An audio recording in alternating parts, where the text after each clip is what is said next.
Welcome to the Good Life Coach podcast. I am your host, Michelle Lamoureux. The intention of this show is to awaken you to your fullest potential. Join me each week for inspiring interviews to elevate an area of your life, as well as interviews with women entrepreneurs who are creating success on their own terms. Each episode provides actionable tips to guide you to design a life you love.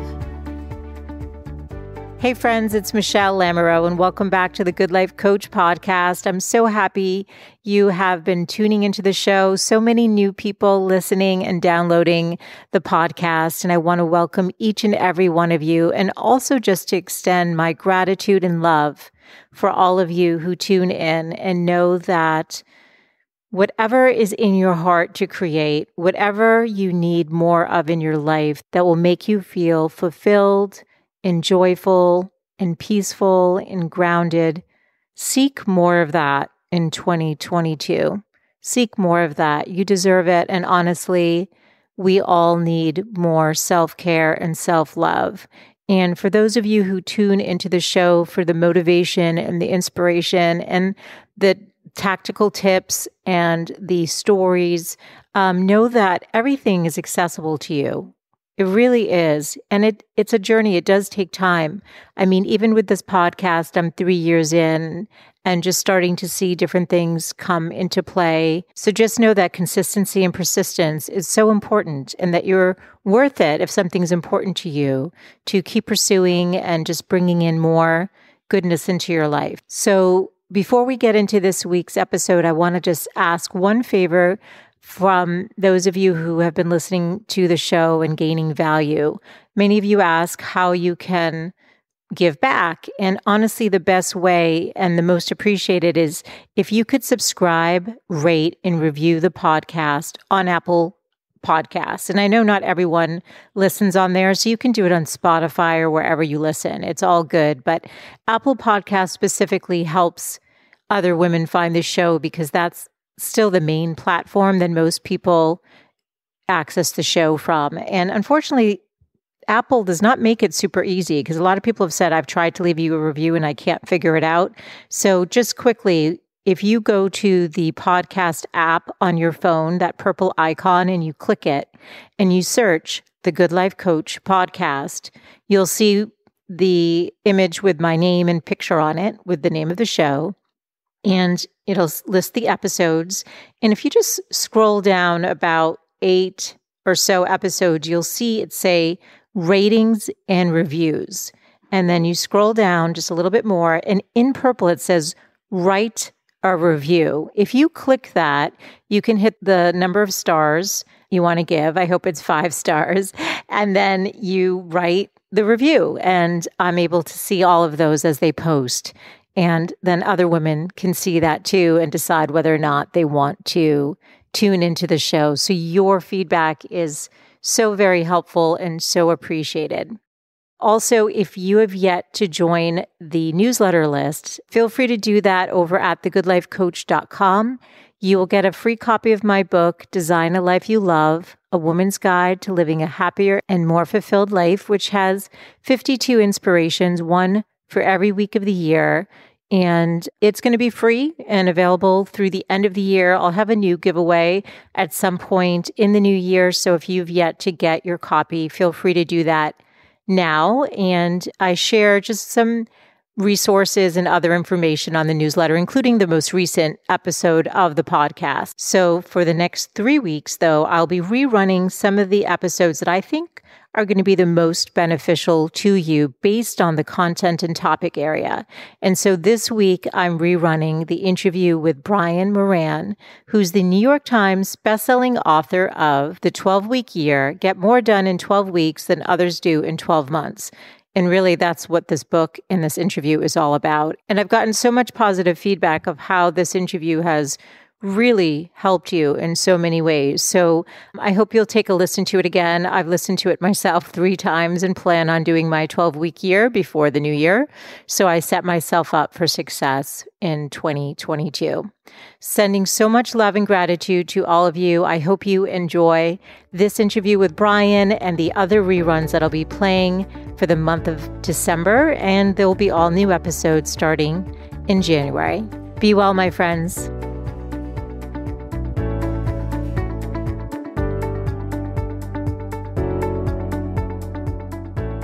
So the vision, we talk about being a cornerstone because that's the why. Yeah. And we've worked with thousands of people and lots of companies, but most of the vision work that's done, if it's done at all, is around the company or the department or something like that. With the 12-week year, we don't start with your career, your business. We start with your life because business is part of life. Yeah. What do you want your life to look like 3 years from now, 5 years from now, 10 years from now? And by the way, what would great look like? God willing, we're going to be here. Let's make it great. And then we look to the business and say, okay, what do you need to do over here to line and enable with that? So there's an emotional connection to what I do Monday through Friday and the life I want to live. And the stronger that connection is, the easier it's going to be for me to step out and do the things it takes to get to that next level. Because if I'm striving to go somewhere I haven't gone before, or even reclaim ground I've taken before, right, I'm going to have to do some things I haven't been doing. So there's discomfort in that, there's uncertainty, there's anxiety. I need a compelling reason to step into that. Hey there, it's Michelle, and welcome back to the show. I've got such a great interview lined up for you today. If you are looking for ways to be more productive, to learn time management strategies that actually work, and that align with your higher vision for your life, and honestly, if you don't know what that is, today's conversation is going to help you understand why it's so important and how to structure your time to get more done in less time while working towards your best life. Joining us today is the New York Times bestselling author of The 12-Week Year. Get more done in 12 weeks than others do in 12 months. Brian's going to explain how he came up with this execution system and how we really can do more in less time, which I think we all want to be able to do. Brian is the president and founder of the 12-Week Year and has over 30 years of expertise as a corporate executive, entrepreneur, consultant, and coach. He's also a recognized expert in the field of leadership and execution. His realization that most people don't lack ideas, but struggle with effective implementation is what led him to develop the 12-Week Year. This was such a great conversation. It was honestly one of my favorite interviews. And one of the main reasons is that you're definitely going to walk away with ideas and concepts and specific tactical things that you can implement today to really maximize your time and get aligned with what matters to you. So I'm so excited to share it with you. All of the show notes can be found at thegoodlifecoach.com/129 for today's interview. So let's just dive right in. This is such a good one, and here we go.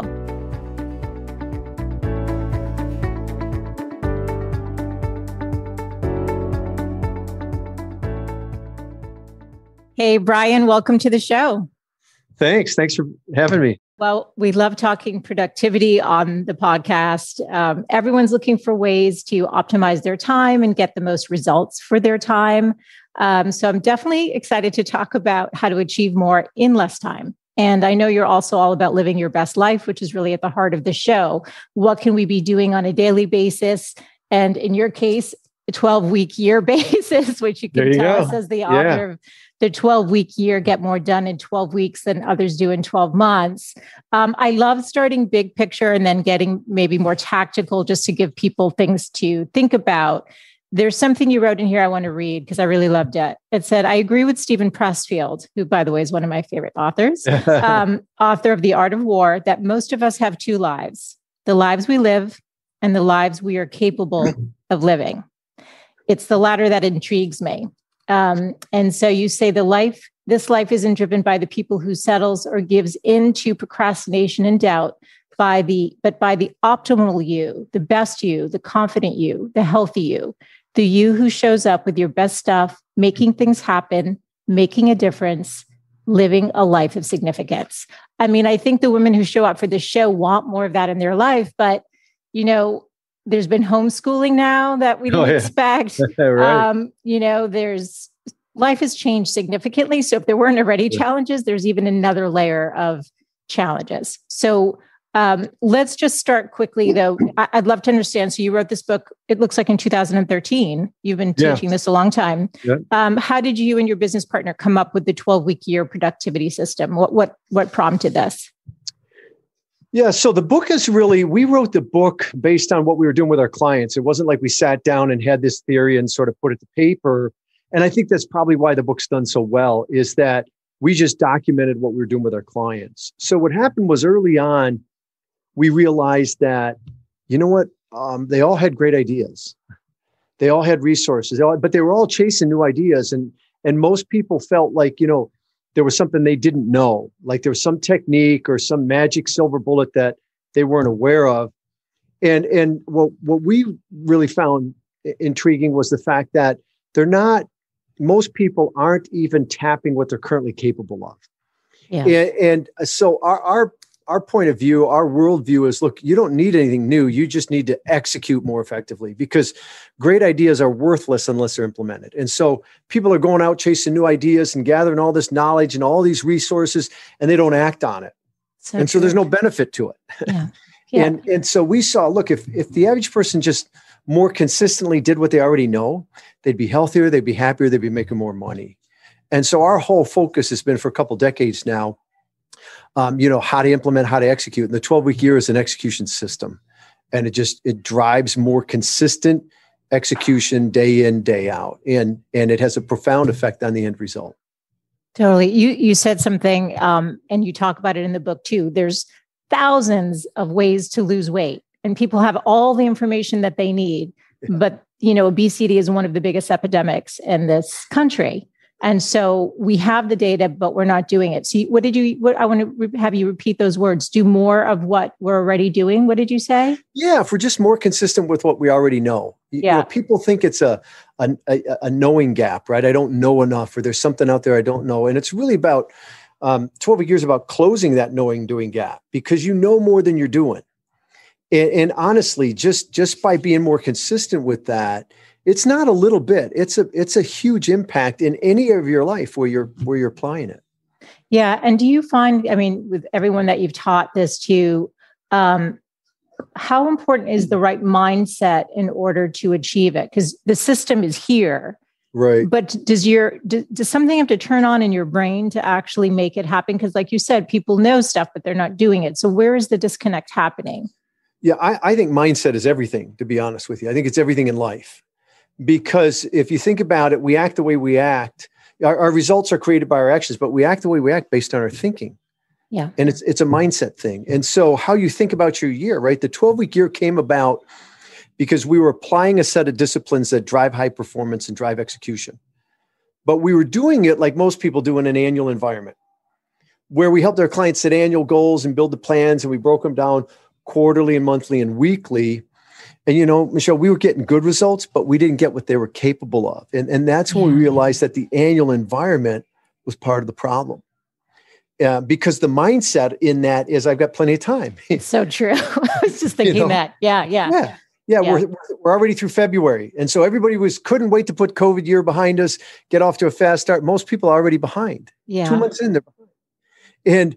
But they're still not, the mindset is still, well, I've got 10 more months to, quote, catch up. And it's that mindset that keeps people from really performing at their best, because it's not about working harder and longer, right? You want 10 times the results. It's not about working 10 times as hard or as long, because physically you probably can't, but it's about working differently. And it starts with how you think about your year, how you think about what you're capable of. And that translates to how you think about your day and your week and all of that. Yeah, it's true. It's interesting. I interview a lot of 7, 8, 9-figure female entrepreneurs on the show, and they all consistently use systems. And one of those systems coincidentally, is this kind of 90-day block where they look at their year in these 90-day increments. They're probably using your system. And so I was like, there's obviously a proven system here that this is working. What you've created is working. And also, I think it's more encouraging. It doesn't feel so overwhelming. You said, when people plan for the year, it's too much time, but also it feels less overwhelming, I think, when you're looking at a 90-day block, because it's almost like you're training for, the shorter, you're not doing the marathon. You're prepping for those marathons. And so you're like, okay, I can get up and do the 5-mile run today. I'm not really ready for the 26 miles, but I can get up and do the 5 miles. It gives you that kind of energy. Would you agree? Absolutely would agree. There's so many benefits to the 12-week year. And by the way, the difference between a 12-week year and 90 days is the 90-day stuff is still in the context of the annual environment. Yeah, 90-day and quarterly stuff is all part of the annual. It's about hitting this annual goal, which still in the back of your mind somewhere says, I can catch up. And the fact is, if you're behind, you might catch up on hitting the goal, but you can't recapture the capacity you left on the table last week, last month, a couple months ago. Yeah. And that's the difference. In the 12-week year, there aren't 4 of those in the year. That's annualized thinking. So true. It's an annualized mindset. It's just this 12-week year followed by the next and so on. Right. And so, yeah, I mean, if you ever doubted annual planning, just look at last year when COVID came and blew up everybody's annual plan. Yeah. And 90-day and quarterly is typically a subset of that. With the 12-week year, it's completely outside of that.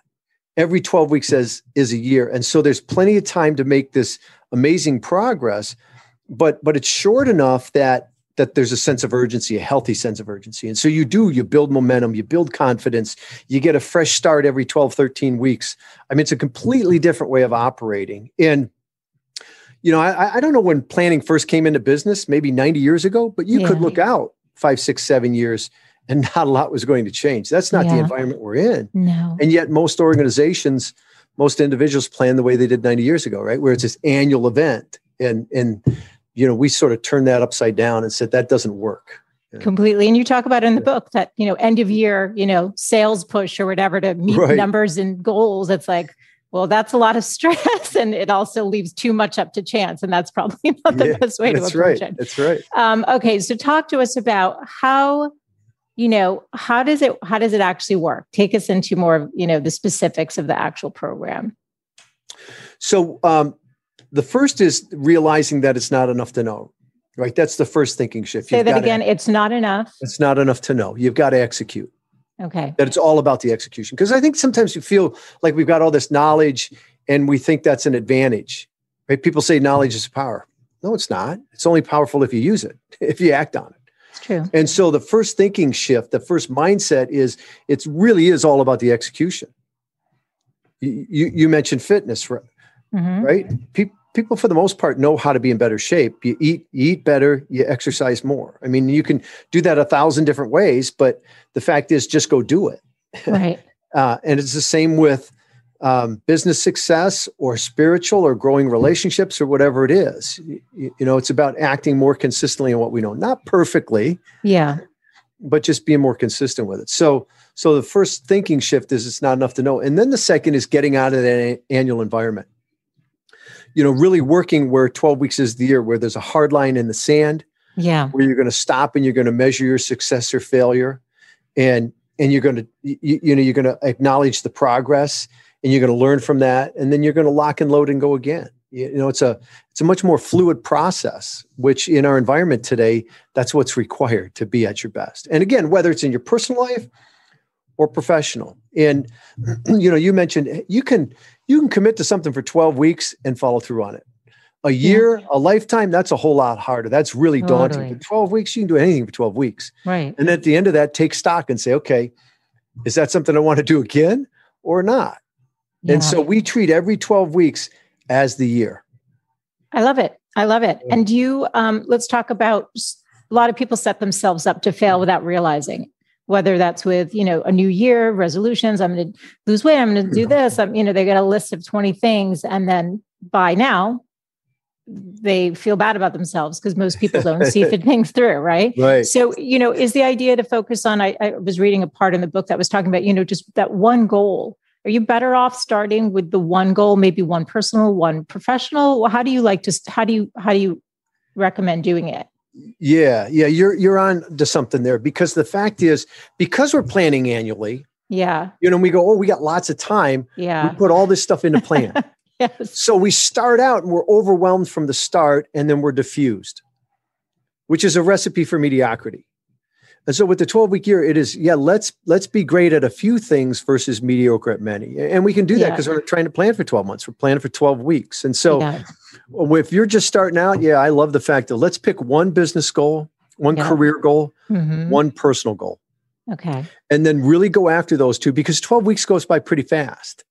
And especially in the first 12 weeks, you're on a steep learning curve. You're learning the cadence, you're learning the process, you're learning about where you tend to avoid things, what you tend to avoid, what it takes to get you to do the stuff that really matters. So there's a lot going on, especially in those first 12 weeks. But even beyond that, the fact is we all have limited capacity, time capacity, energy capacity, intellectual capacity. It's not a knock. It just is. And so every time you pile on one more goal, the probability of you being great at any of them diminishes, and it starts to diminish exponentially. Totally. So we always talk about less is more. One goal is better than two, two's better than three. When you start to get more than three, especially in one area, like we'll see people in their business, they've got 7 different goals. Man, you're like a hamster on a wheel. Yeah. Right. And you're going to be really diffused, and you're not going to move the needle significantly in any area. You don't build any momentum. I mean, it's really frustrating. Yeah. So let's focus it in. Yeah. They're not prioritizing, that one or two key thing that's going to move the needle, to use your words. I think that's so important. You talked about vision in the book.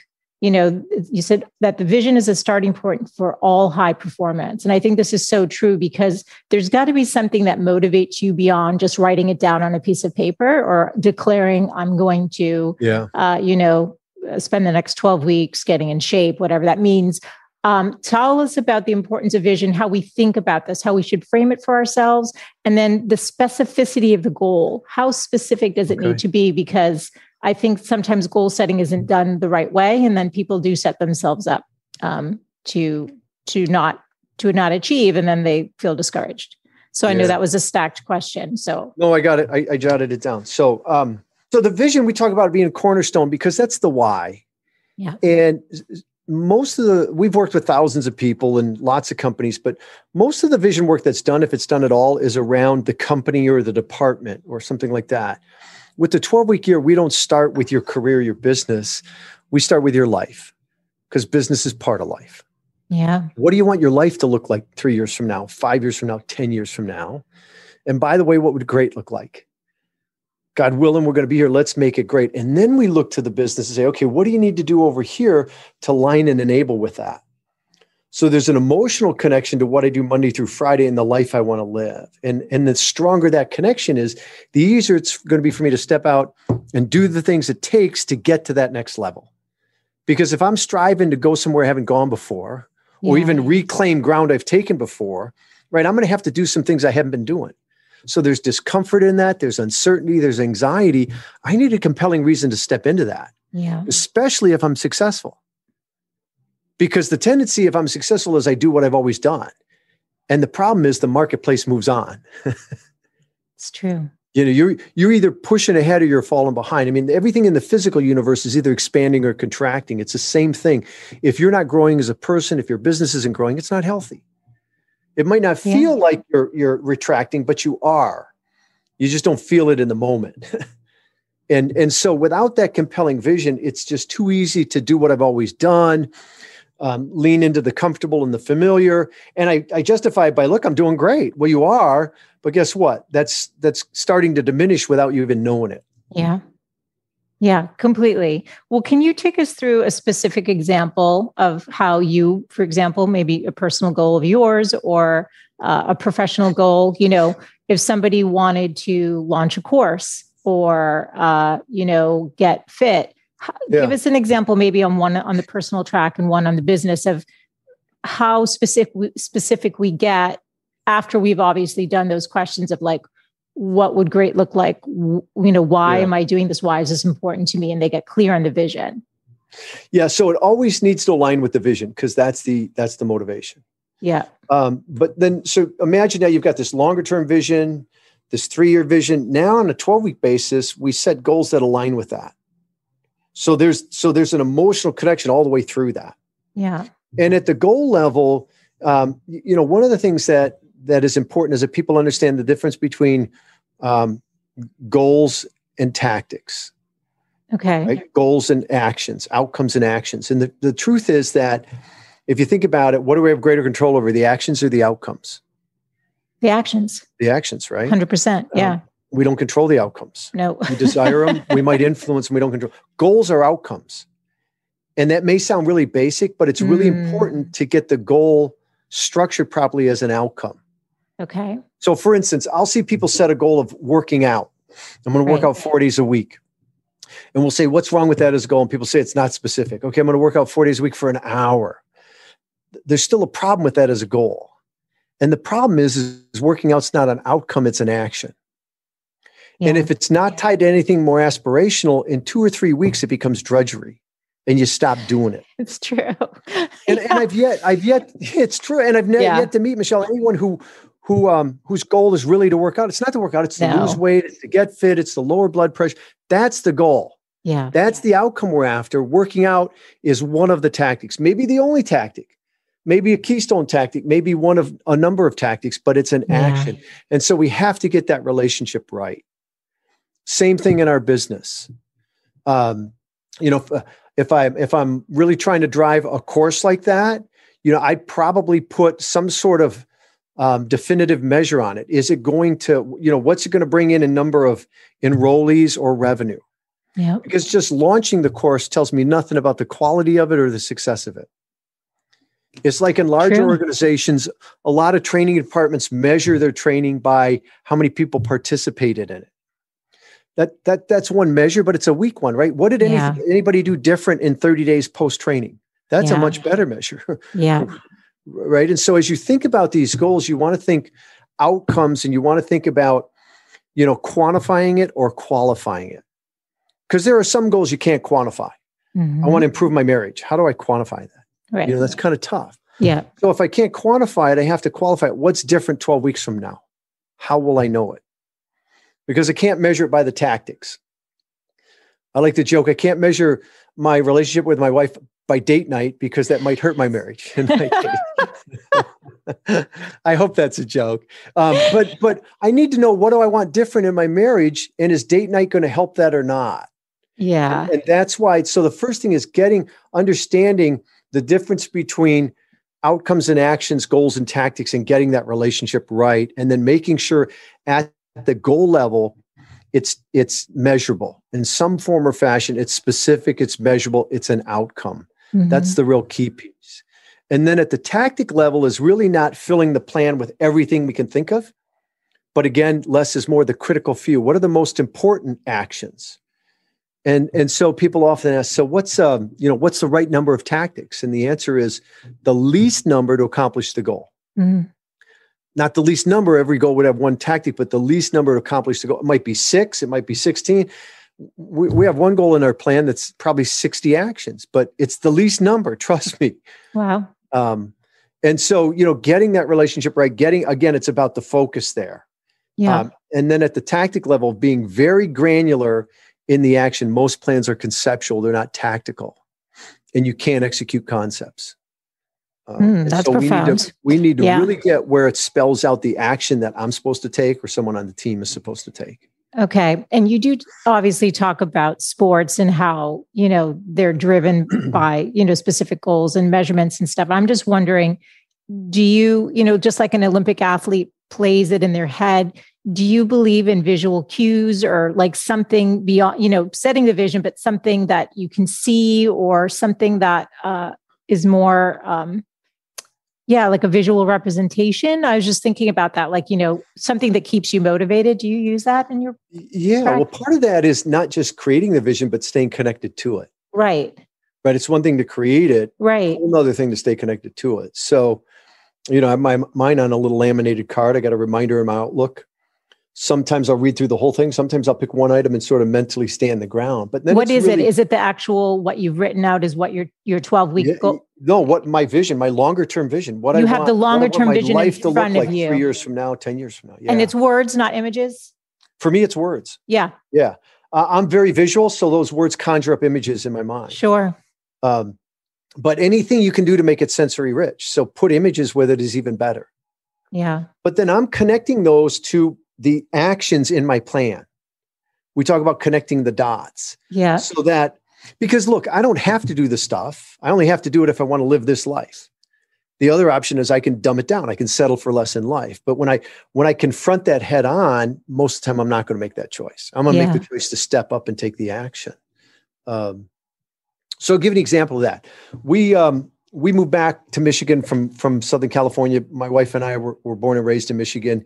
And a friend of ours, her mom, has a place up in Traverse City. So people know Michigan as a mitten. And, they think about, when they think of Michigan, they think Detroit. Yeah. There's so much more to Michigan. And it's cool, Detroit's coming back, but there's so much more. And up at the pinky on the mitten is Traverse City, and it's a beautiful area. Lake Michigan's just amazing. It comes in, it forms 2 bays. There's a peninsula down the middle that has orchards and vineyards on it. And our friend, her mom invited us up, and she was all the way to the end right before the lighthouse turn off on West Bay, sunset, all that. And so we fell in love with it. Judy and I, and we said, you know what? We're going to have one of these. It became one of our goals on our bucket list. Mm-hmm. And the problem was on this particular road back in the woods, there's maybe 15 of these. And they rarely come up for sale. When they do, they typically go private, and they're really expensive. Mm-hmm. So the first thing we did is we started renting the neighbors. And the interesting thing was my kids didn't care whether we rented or owned. It was still great memories. It was still the cottage. But what happened was those folks were older. They lived in Ohio. They only used it a few weeks a year. And so what I did is every 12 weeks, I'd look at my plan, look at the actions in the plan. And the days I didn't feel like doing them, I would go, you know what? You don't have to do this. You only have to do this if you want to have that cottage and all the memories that come with that. And so that was the impetus then for me to act on it. And we were in a position that when they were ready to sell it, we were able to buy it. And I love this. And it was just awesome. It was connecting my daily actions to that longer term vision. That's great. Thank you for putting it into a story, because, I was kind of rooting for you over here going, yeah, but also I could feel that. And if I could feel that for you, imagine if it was my dream. Right. Yeah, absolutely. Right. That's powerful. That's really powerful. I think people have a really hard time with time management. Really hard time. So now you got the goals, you got the 12 weeks. How do we get it on our calendars so that it's prioritized? Because we say things are a priority, but then when we look at how we're spending our time, they're not, because we're not doing them. Yeah.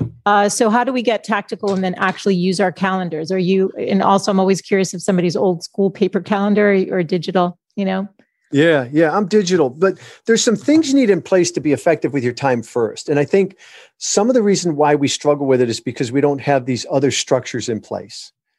So when we do a workshop, I'll ask people, what's the first thing you need to know to be effective with your time? And some people will say, well, how much we have. I'm like, well, we all have the same. Totally. Till we die, right? Others will say where we're spending it. Or others will say what's most important. All that stuff matters. Yeah. But the first thing you need to know is, what do you want? That's the vision question, isn't it? Yeah, it goes back to the vision. And so if we're not clear on that, then the next question is, what matters most? That's the planning question. Yeah. Then the next question is, are we doing it? That's the execution question. The next question is it producing? That's the measurement question. Well, those are the 4 disciplines of the 12-week year plus time use. Yeah. So if those things aren't in place, it's really difficult to be effective with my time. Right now, if I have those things in place, it's still challenging. Yeah. But that's where we use time blocking. So we block out time to work on the business. We block out time to deal with voicemail and emails. So I'm not constantly chasing those things. We block out time to get away. And we call it performance time, but it's a way to just kind of time block your calendar so that you account for the important stuff, and then you let the rest of the day fill in around it, knowing that there's always going to be more to do than you have time to do it. Yeah.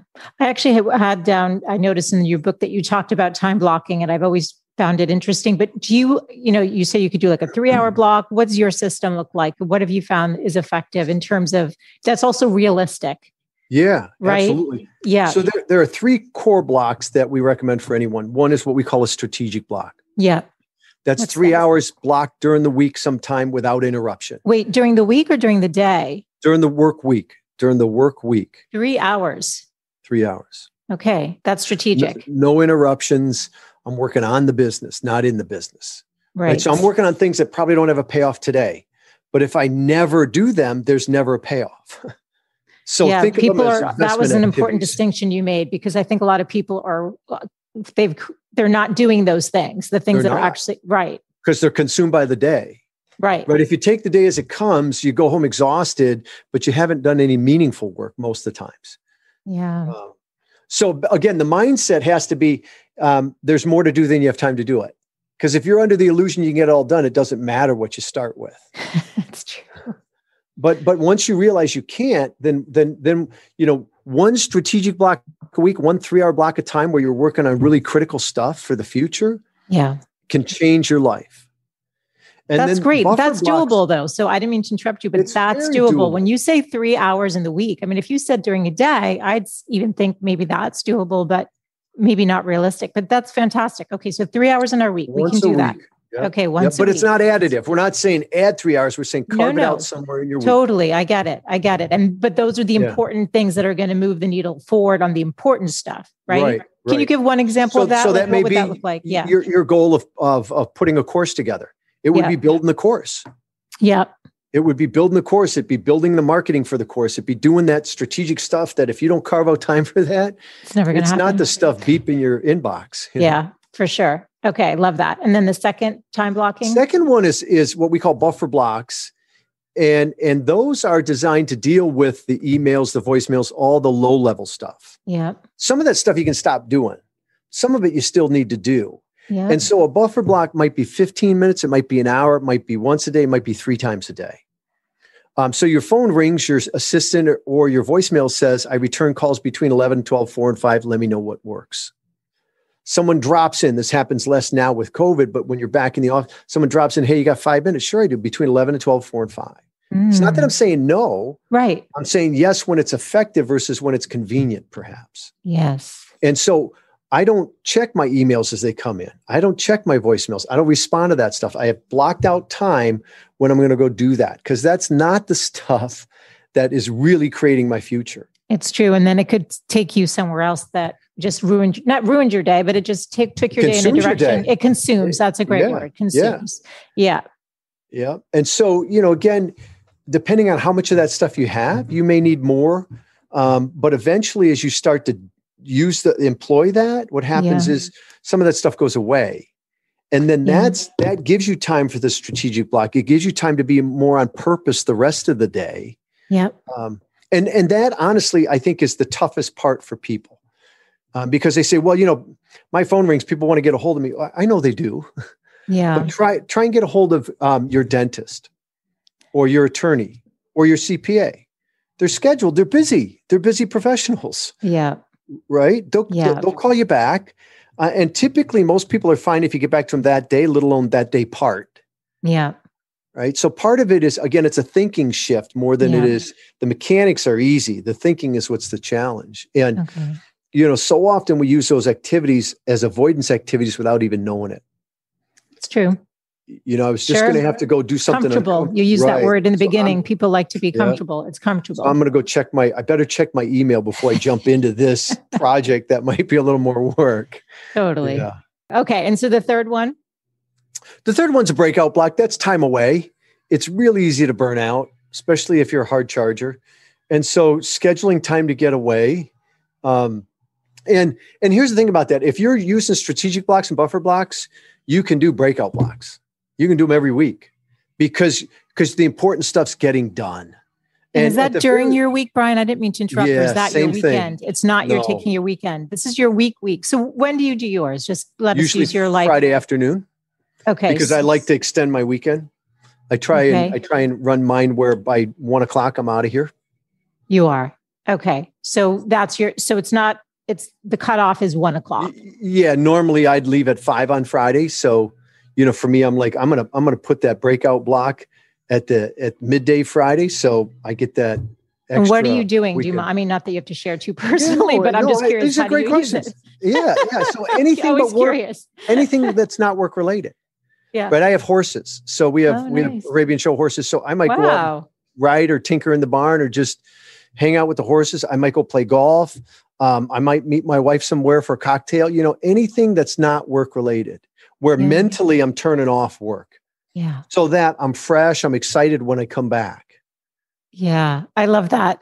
I think that even when I worked in corporate, there's so much wasted time between meetings and, like you said, all the dings, and people probably could have that time for that break if absolutely the productivity in the window was maximized. Yeah. Right. I think too many people work way into the night too. They bring it home with them and they keep going. And it's like, we're a little addicted to work. There's something, it's almost like the phone. There's a little bit of there's a hit of like, I don't know, we like it. So we do. Because there's always one more thing. Yeah. But if the big stuff's getting done, then all that other stuff really doesn't matter. And so you can leave it behind without any guilt. You can be where you're at mentally as well as physically and be present, and it changes life. It really does. I feel more relaxed just talking. I was like, no, you know why? I know I seriously do. I know that sounds funny, but I'm like, this, just like when I was reading it in your book, but it's so nice to hear you talk about it. Cause I'm like, I can do this. And if I can do this, the people listening, the women listening can do this. Yeah, this is all very doable. And you've made time for us. Now, some of them, if they've got the little kids, they're going to have to be more creative. Like you said, maybe that break is before they're awake or, when they're in bed. I don't know if your wife ever had some strategies for herself. Yeah. I mean, you do have to have a little more flexibility with it, I think, but don't miss the concept. I mean, I have days that blow up. If it blows up on a day that I have a strategic block, I don't go, oh, well, I'll catch it next week. I find time in the week to still have my strategic block because I know if I don't have that, the really important stuff's not getting done this week. Yeah. Yeah. And are you up early? Are you one of these, master your morning people, or? My partner's up at 4 a.m. Lennington, not my life partner, Judy. Yeah. Okay. Yeah. Your business Michael partner. Lennington, my business partner's up at 4 a.m. I used to get up earlier, but I find with the horses and the kids, I stay up later. Yeah. And I'm always striving I know that the data says you need 9 hours of sleep. I know for some that's like, well, that's crazy, but that's what I'm striving for. So I'm usually up around 6, go out, feed the horses. And then I have a routine I go through in the morning, and we're doing a session tomorrow. It's interesting because the difference between habits and routines. Yes. Let's talk about this. Thank you. I wanted to ask you about that too. Tell us the difference, because this is very, very important, subtle, but important. I think it's huge. And that, I think Maxwell Maltz was the first that said, if you do something for 21 days, it becomes habit. And I think we found sometimes that's true, sometimes it's not. And the truth is that habits can be made from tasks that are easy to do. And yet I think all this talk of habits, right? Sow a habit, reap a destiny. First you make your habits, then your habits make you. I mean, all that stuff, I think kind of misleads us to think that we can take any activity and make it a habit. Right. I've worked out my whole life. It is still easier not to work out than it is to work out. I have to consciously choose to go to the gym. Is that routine for you then? Is that routine? Or it's a routine. It's a routine. It's a routine. Yeah. Because if it's just so easy to stop. It's not like brushing your teeth that you probably do without thinking, right? Right. You just can't even fall asleep without brushing teeth. Right. It's like, Right. And if you don't brush your teeth, you feel weird. Yeah. Yes. Right. For sure. And that can happen too with routines, that you feel like, well, something's out of sync. But a routine is those tasks that it's just as easy, probably easier not to do it than it is to do it. That's never going to turn into a habit. Yeah. And yet I think we're led to believe it will. And then we get frustrated. Well, why can't I make a habit of working out? And why can't I? Because you can't. You can make a routine though. Yeah. And routines really are what drives success. So how do you start your day? How do you end your day? How do you start your work day? Those two should be separate. I was with a group of folks, and we got talking about this, and they said, well, first thing I do when I wake up, these were advisors, and they're like, first thing I do is I check the market. And then I go look at, they were wholesalers, what sales came in and da-da-da-da-da. Yeah, they jump right in. I can't imagine starting my day that way. I don't start my workday till I decide to start my workday. And for me, it's coming into the office, but there's a routine to kick off my workday. There's a routine to kick off my day. There's a routine to end my day, right? And both of those, the key is to start out positive, right? So at the end of the day, what are you grateful for that happened throughout the day? One or two things. That's it. Yeah. That's a great way to end your day. When you lay down, you put your head on your pillow. Hey, what am I grateful for that happened today? Yeah. In the morning, having a routine that sets you off in a positive mode, right? We're back to that mindset. Yeah. Being intentional about managing your mindset. And so habits are great. But recognize that some of the things that we do are more difficult and will not be habitual. We'll have to consciously choose to do them. Those are things you build routines around. Yeah. And that's also connected to the vision. Yeah, ideally, right? I mean, why are you doing this routine? Where's it making a difference? Yeah. No, this is so good. I'm just going to ask one other thing about this success traits that you see that are in common in terms of, I feel like it might be a mindset thing versus those people who just can't seem to get it done. What are the success traits you're seeing? What do those people have, including yourself? I mean, you've obviously mastered this. This is your work. Yeah. I mean, the big thing is I do think it's the vision, because the vision creates the passion.